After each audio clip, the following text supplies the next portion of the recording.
Po, nakapastol na naman yung mga kambing natin dito. Oh, medyo bumawi ng katawan nila kasi namayat ito. Ngayon okay na. Basta busog lang sila lagi. Oh.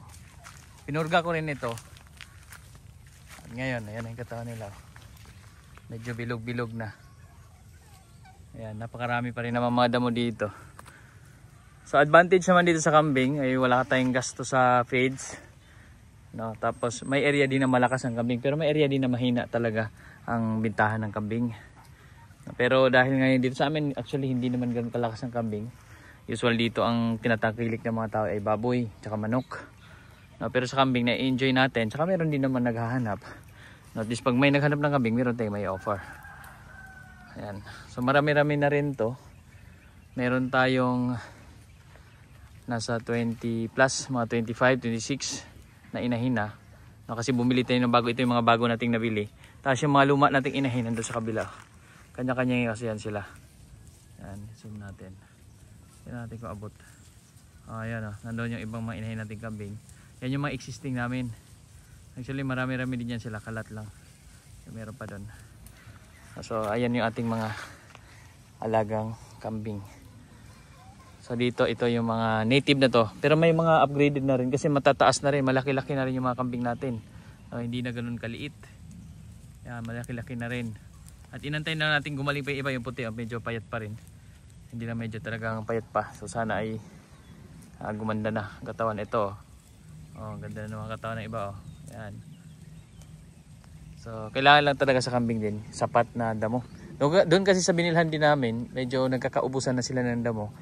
Kaya nangayat ang kambing, kinulang na sila sa pagkain. Pero may mga technique din, may iba naman, maliit lang area. Ito sa atin, medyo malaki yung area natin. Sa iba, maliit lang area nila, ang ginagawa nila, magtatayo halimbawa sila ng bahay ng kambing dito. Ayan, yung kambing nila nasa loob lang. Tapos yung paligid na yan, yung ibang area na yan, puro na yan tinatanim na mga damo. Napier grass, iba mais yung pagkain nila.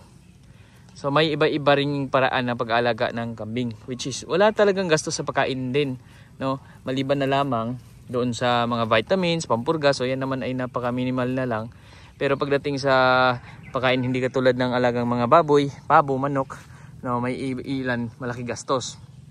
Although dito sa atin, mais ang pinapakain natin dyan sa mga manok at pabo nating breeders kasi pinapakawalan namin din natin. Kumakain din ng mga damo dito. No, pwede rin itanim yung mga mais na pakain sa mga alaga. Pero sa mga sisiw, habang pinapalaki natin sila, feeds mo na yan. No, kapag malaki na, dahan-dahan na nating sinasanay din doon sa mais na buo. No, so pwede ka tayo magtanim ng mais or may azola, maraming pwede tanim, madre de agua. No, so pwede natin tanim yan. So nandyan sila. Oh. Sa baboy, talagang naka-feeds din yan.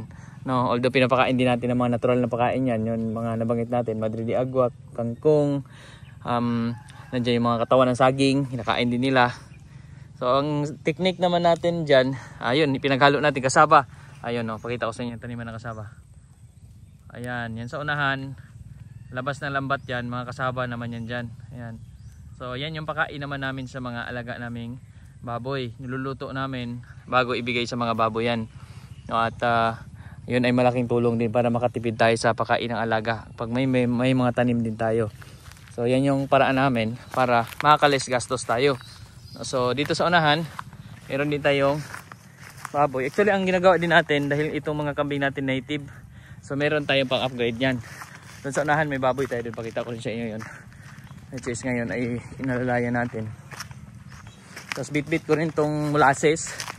Nahalo natin yan sa inumin ng kambing. Yan o, molasses to. Laman nito. Yan o. Molasses. So marami-rami pa yan. Nabili natin 800 pesos isang ganitong galon. Mula sa may agribet yan dito sa Dipolog sa may Kanoy agribet or Geralim agribet yun, basta Kanoy yan dati. Tapos yan may dala-dala tayong vitamins din, Elec-V.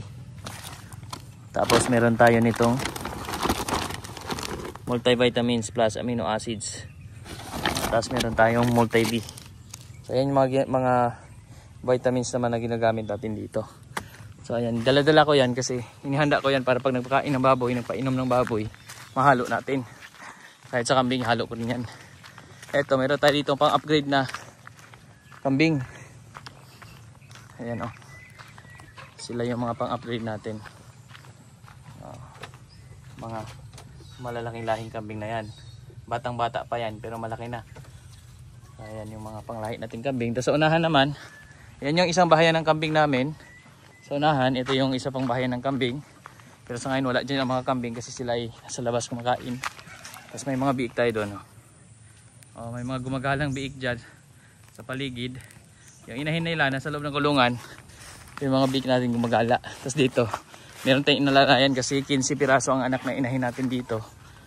So inaalalayan natin pagka dumididi, hinahati-hati ko. 14 na kasi ang dede nito, nag-aagawan sila. Meron ding iba dito malakas mag-agaw. Sa ngayon, so 7 muna ngayon. At pagkatapos yan maya pagka busog-busog na konti, so ito naman ay papalit ko. Palitan yan sila. So 8 piraso nandito, 15 yan sila. So yan, may inahin tayong baboy din nandun sa kabila. So, ayan, may duyan din dyan kasi dyan ako natambay. Dyan ako nag-aabang. Kasi yan, inaalalayan namin yan umaga, gabi, madaling araw. Para hindi mamamatay ng biik kasi delikado rin yan mahigaan niya. So dun sa unahan, andun yung mga kambing natin. Ayan, tapos dun sa unahan kabila, manokan naman dun. Halo-halo yung mga alaga natin dito. Tapos yung kambing natin kaninang iba, yung existing na kambing na namin. Ayan o. Ayan, makain na mga damo dyan. Ang dami pang kakainin lang damo dyan. Kasi bago lang silang pinakawalan dito. Bagong lambat kasi to. Bagong nilambat namin tong area na to. Tapos pagkatapos nila dyan, may kabilang lambat naman yung sa likod. So ito. Ito yung pwede namin buksan yung kabilang pintuan naman. Ayan, may mga pintuan sila dyan. Ayan, may pinto doon palabas. Ayan. Tapos dito rin, may pinto rin palabas. Doon yan sa kabilang side naman. Kasi nakalambat ito. May bako din to. Naka-hardware to dito. Ayan yung gamit na may lambat. Yan yung pinaghatian niya. So ayan. Hanggang doon naman yan. So palipat-lipat sila. Pagka medyo tingin natin ay yung damo dito ay medyo nasagad na or malapit na masagad. So lipat naman sila dito para makapagpahinga yung damo sa kabila.